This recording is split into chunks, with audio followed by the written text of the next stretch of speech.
시청자 여러분 안녕하십니까? VOA 모닝 뉴스 시작합니다. 유엔 안보리 이사회에서 미국의 토니 블링컨 국무장관이 북한의 김정은 국무위원장을 독재자라고 부르면서 북러 무기 거래를 차단하기 위해 가능한 모든 조치를 취하고 있다고 밝혔습니다. 한국의 박진 외교장관은 북한의 군사력을 증강시키는 모든 거래는 관련 안보리 결의에 대한 명백한 위반이라고 경고했습니다. 함지하 기자가 보도합니다. 유엔 안보리가 우크라이나 안보를 주제로 개최한 장관급 회의에서 미국의 토니 블링컨 국무장관은 북한과 러시아의 무기 거래가 안보리 결의 위반이란 사실을 다시 강조했습니다. 블링컨 장관은 북한의 김정은 국무위원장을 독재자라고 지칭하면서 북러 정상회담에서 밝힌 양측의 군사협력 발언을 정면으로 비판했습니다. Just last week, Russia hosted North Korean dictator Kim Jong-un. Putin said that they discussed ways to cooperate militarily, while Kim pledged the DPRK's, and I quote, full and unconditional support, end quote, for Russia's war of aggression. 블링컨 장관은 그러면서 북러 무기 거래는 안보리 결의 위반이라면서 러시아를 강하게 비판했습니다. Of course, the transfer of arms between Moscow and Pyongyang would violate multiple resolutions of this council. It's hard to imagine a country demonstrating more contempt for the United Nations and all that it stands for.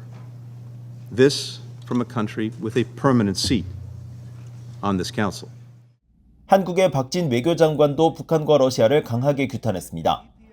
박 장관은 최근 북러 군사협력을 지목하면서 북한의 군사력을 증강시키는 모든 거래는 명백한 안보리 결의 위반이라고 경고했습니다. Mr. President, the media reports emerging from the recent Russia DPRK summit indicating potential military cooperation are most unsettling. Any deal that enhances North Korea's military capabilities is an unequivocal violation of relevant Security Council resolutions. Such developments endanger not just Ukraine, but also the security of the Republic of Korea. 박 장관은 이어 북한이 안보리 결의와 국제법을 지속적으로 위반하면서 도발적인 행보를 계속하는 것은 유감스러운 일이라면서 북한의 핵 미사일 개발을 비판하고 러시아의 안보리 결의 이행을 촉구했습니다. Their continued pursuit of nuclear and missile programs pose an existential threat to the Republic of Korea, the broader international community, and the NPT regime. Given Russia's required role in shaping the international non-proliferation regime and safeguarding world peace as a permanent member of the Security Council, we call on Russia to fully implement the Council resolutions for which it voted itself. 이런 가운데 주한 러시아 대사관은 러북 무기 거래와 관련해 좌시하지 않겠다고 밝힌 한국의 윤석열 대통령의 유엔 총회 연설에 대해 유감을 표했습니다.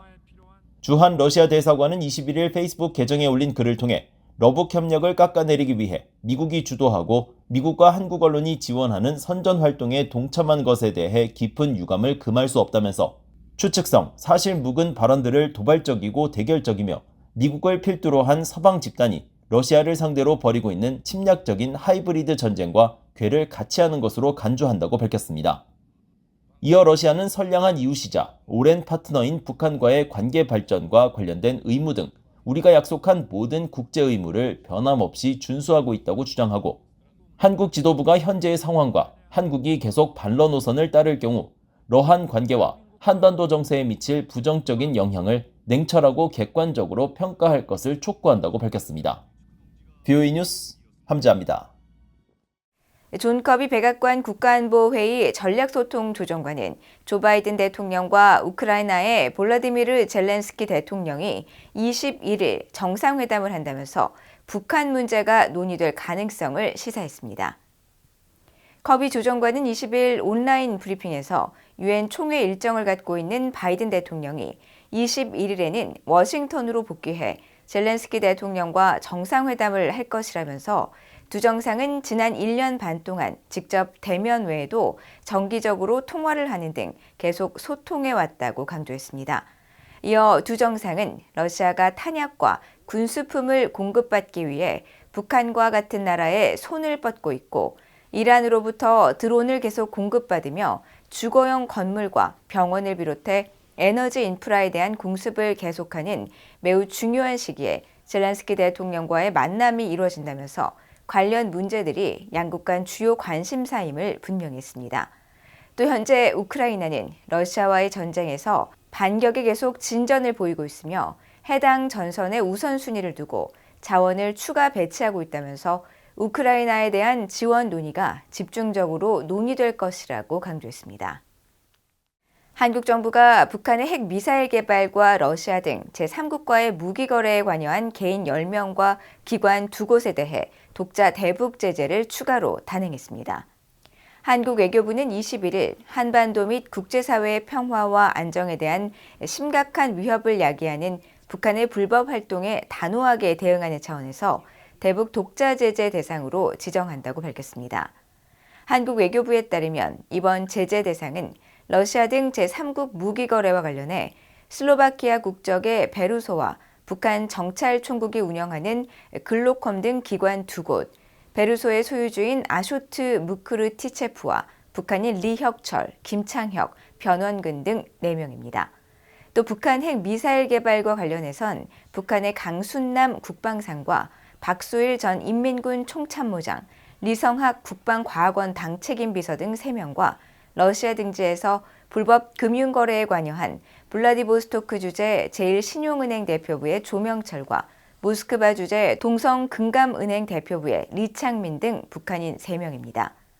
독자 제재 대상 기관으로 지정된 슬로바키아의 베르소는 지난 8월 미국 재무부 해외자산통제국이 지정한 테러 독자 제재 리스트에 올라섰고 글로콤은 2016년 한국 정부가 제재 대상으로 지정한 펜 시스템스 평양의 위장회사로 아프리카 에리트레아와 무기 및 관련 물품 거래를 시도한 것으로 알려졌습니다. 이번에 지정된 제재 대상과 외환 거래나 금융 거래를 하기 위해서는 사전 허가가 필요하며 허가를 받지 않고 거래하는 경우 관련 법에 따라 처벌받을 수 있다고 한국 외교부는 밝혔습니다.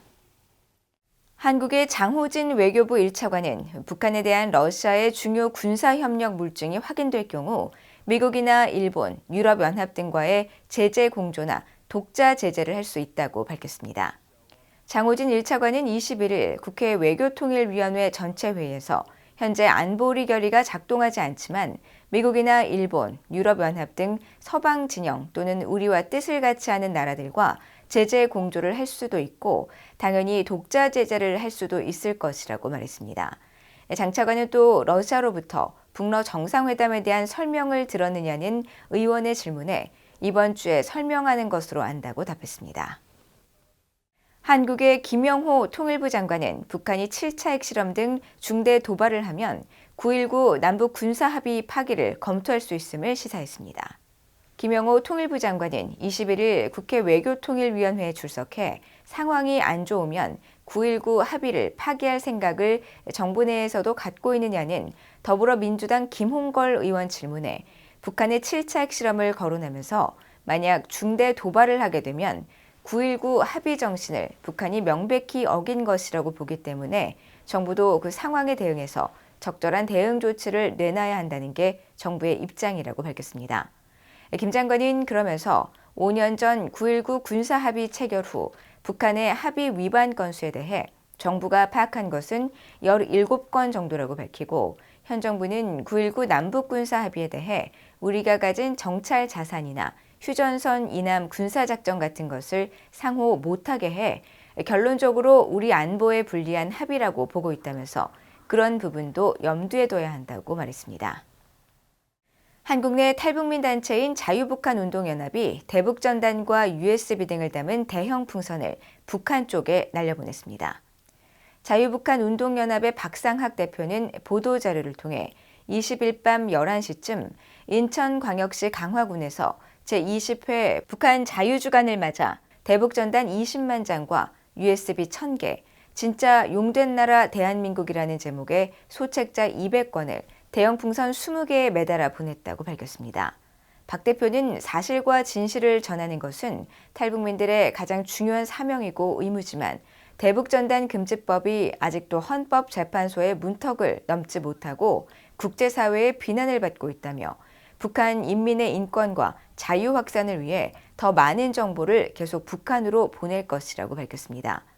한편 현재 한국통일부는 민감한 남북관계 등을 고려해 대북전단 살포를 자제해 줄 것을 지속해서 요청하면서도 대북전단 금지법 내 전단 살포 금지 조항에 대한 개정이 반드시 이루어져야 한다는 입장을 김영호 장관 등이 밝혔습니다. 이상으로 VOA 모닝뉴스를 모두 마칩니다. 시청해주신 여러분 고맙습니다.